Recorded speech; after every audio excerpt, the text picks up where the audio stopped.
Hey everybody, welcome back to Kerbal Space Program with REinstein. We're in the career mode and exciting times ahead because we have got our rocket really close to having an encounter with Eve. Kerbal alarm clock informs me that we're 2 days away from our periapsis, I believe.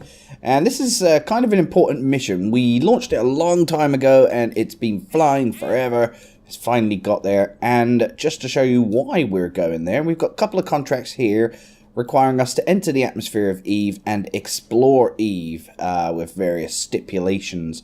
But once we've completed them, you can add these figures up on the completion value, and it's worth about 535,000 Kerbal credits, which is quite frankly a lot of money and will allow us to upgrade various things. Now, where are we? Let's go to the Eve unmanned lander and take control of this beautiful, sleek piece of Kerbal engineering.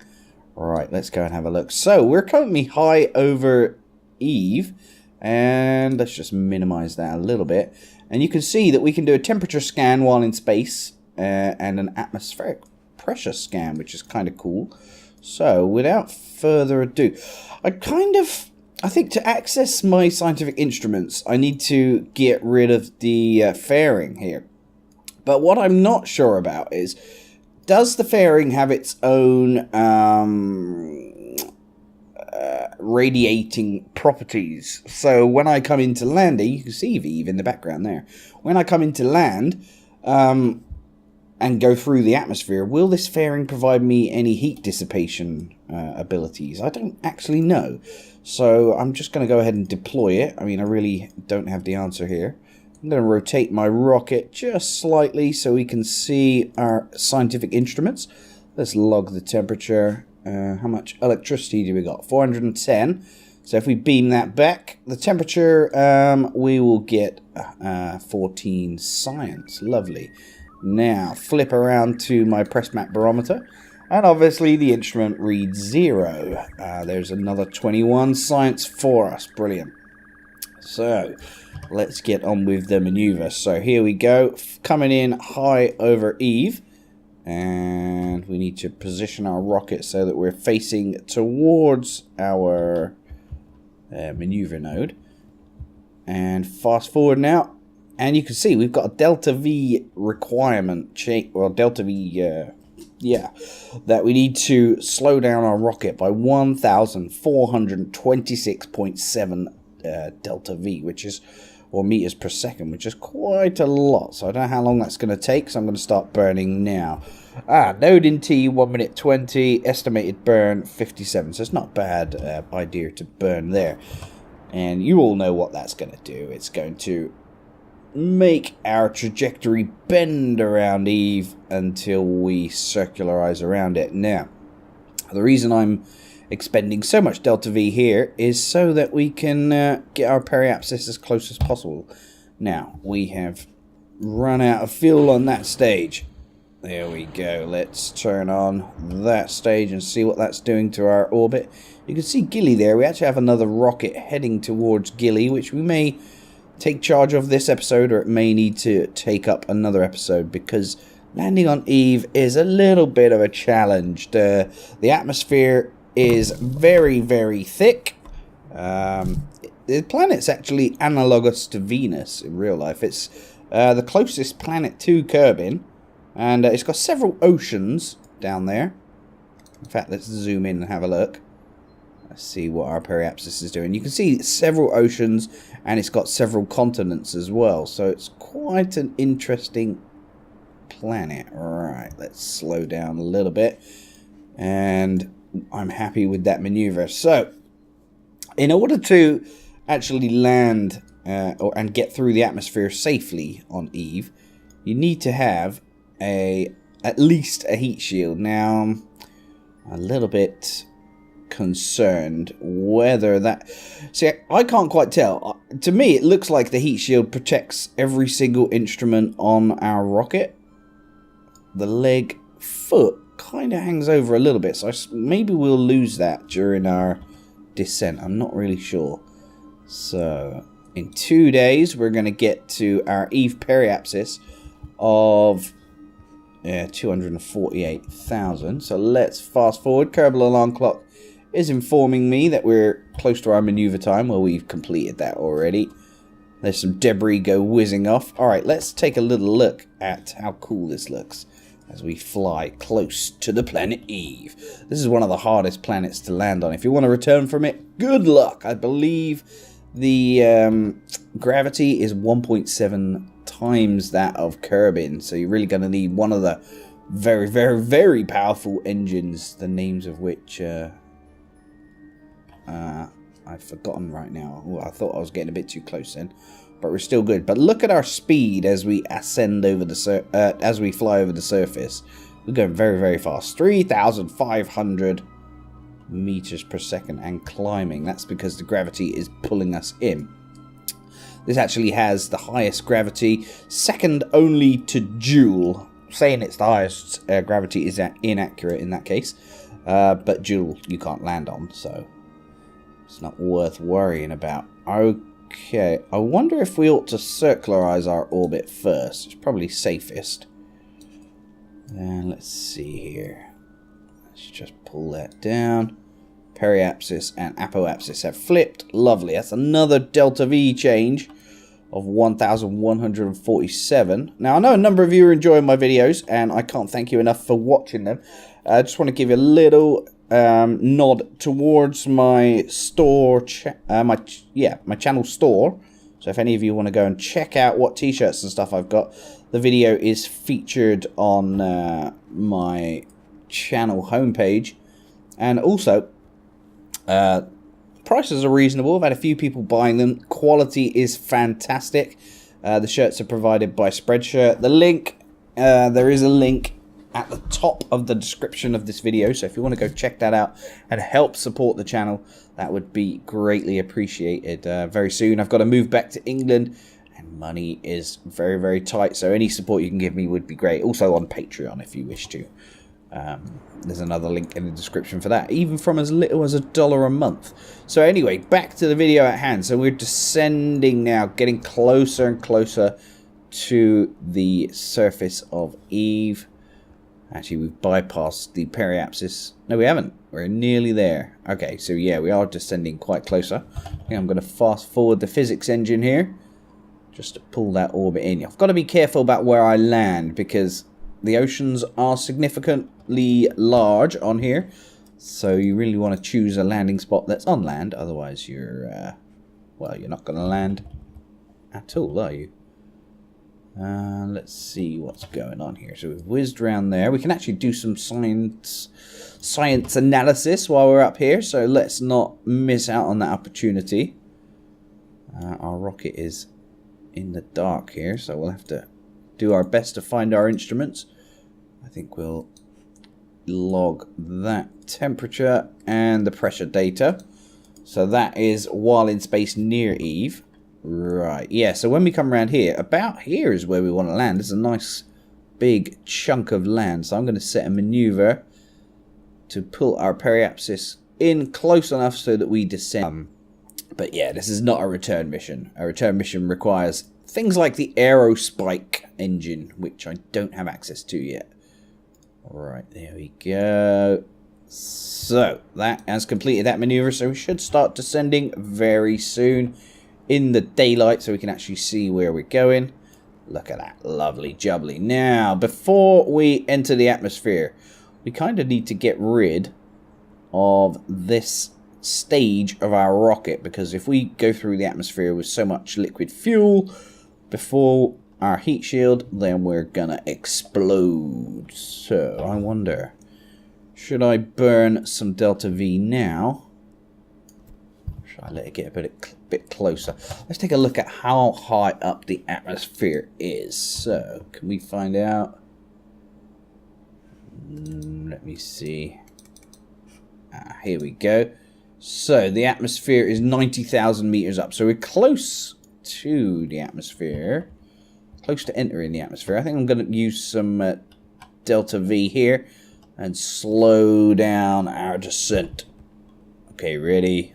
Because we've still got 1100 meters per second delta V here. So we may as well make our entry as controlled as possible. Alright, so we're very nearly in the atmosphere. I'm going to jettison that part. Let's see, let's decouple that part. There we go. Now we're using the heat shield. So, let's see how this heat affects our landing legs. I think we can still land because we've got enough parachutes. And as long as we keep pointing towards retrograde, I'm hoping we're going to be safe. Okay, so we've still got 54 ablator, which is absorbing a lot of that heat as we descend through the atmosphere. You can actually see the surface now of Eve. You can hear loads of explosions in the background, and see them indeed. You can actually see the surface. Yeah, there's lots of peaks and hills and stuff on the surface. It's kind of a beautiful planet. It looks like a purple quality street if you're familiar with English confectionery. My mum actually looked like a purple quality street when she went to my sister's wedding, dressed in purple. She was like an Eve purple quality street hybrid. We're actually doing good here. We're coming through the atmosphere. Our speed across the surface is down to less than 1,000 meters per second. We can do some scientific readings while we're here. Let's review that data and send that one. Let's log the pressure data. Oh shiz, I'm gonna have to be quick with this. Alright, let's review that, send that, get some temperature. Okay, so now I guess what I want to do is jettison our heat shield. That hasn't really worked. Whoops. Let's decouple our stack decoupler and fire up our engines. There we go. We can push that out of the way. Beautiful. Not perfect, but we got there in the end. So we're actually slow enough now to engage our parachutes, which is splendid. Let's review this data. Transmit it. So that's atmospheric pressure. We're coming down with 14,000 meters above. Oops. Above the surface. So I think I might engage my... what are these called? Radial mount drogue chutes. The pressure is getting to me. This is scary. Alright, landing legs intact. I'm really pleased they survived that entry. Previous missions I've done before, landing legs with this small 1.25 meter heat shield have exploded, but we seem good. And you can see our speed across the surface now is 85 meters per second. Now, obviously, that is way too quick. Hence why we have this beautiful parachute here, the Mark 16, which will slow down our descent nicely. These haven't actually deployed yet. They deploy at 2,500 meters, so let's speed that up. So atmospheric pressure scan while flying low over Eve should have completed, but it says it has not. So let's log that, beam that data back. How's our electricity? 140 remaining. Yes, drogue chutes have opened. We are go. Actually, this parachute on top we can decrease to like 17. No, let's make that 1150 altitude. I'm just right clicking there if any of you don't know that little trick.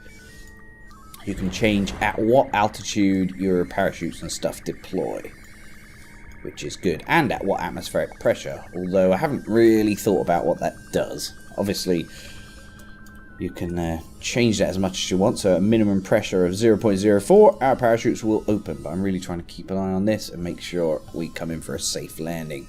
So our speed is actually now down to 13 meters per second. I think we should open up our main parachute, the Mark 16, and that is deploying beautifully. Look at that thick atmosphere.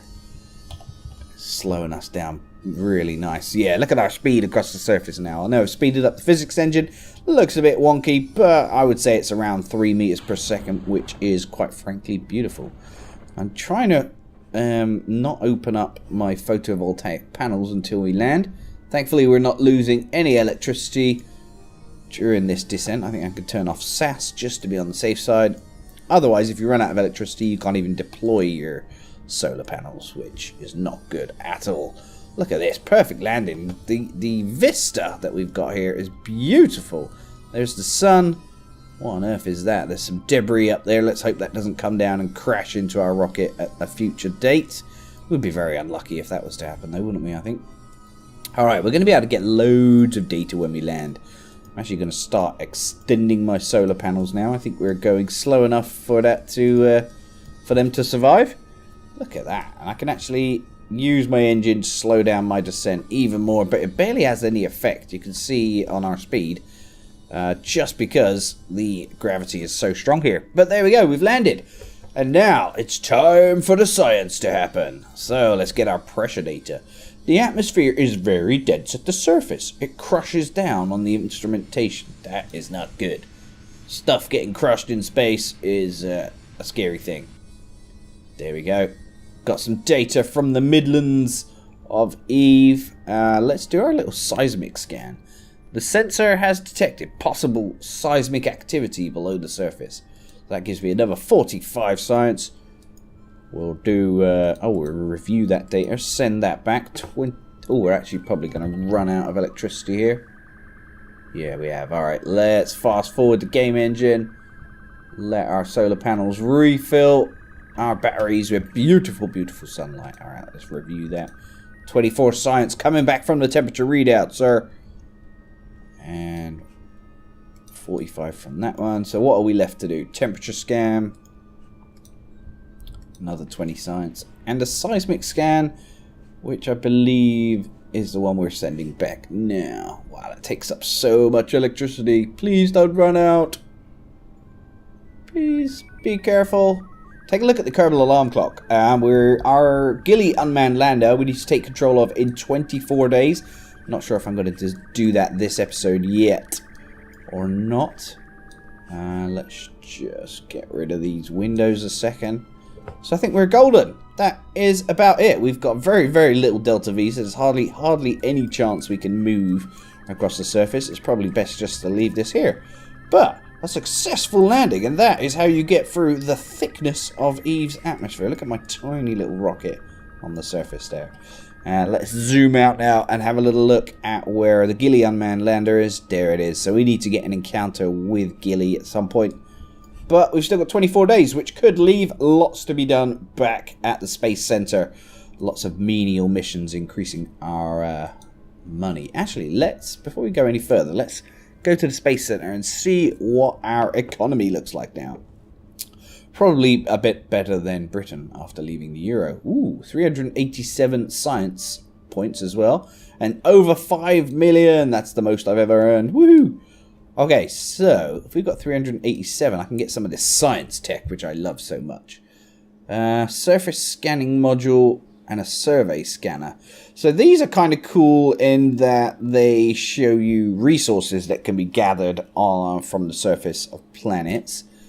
But I don't know if I want that just yet, because then that will give me loads of contracts that I'll either have to reject or accept. I don't know if I want it just yet.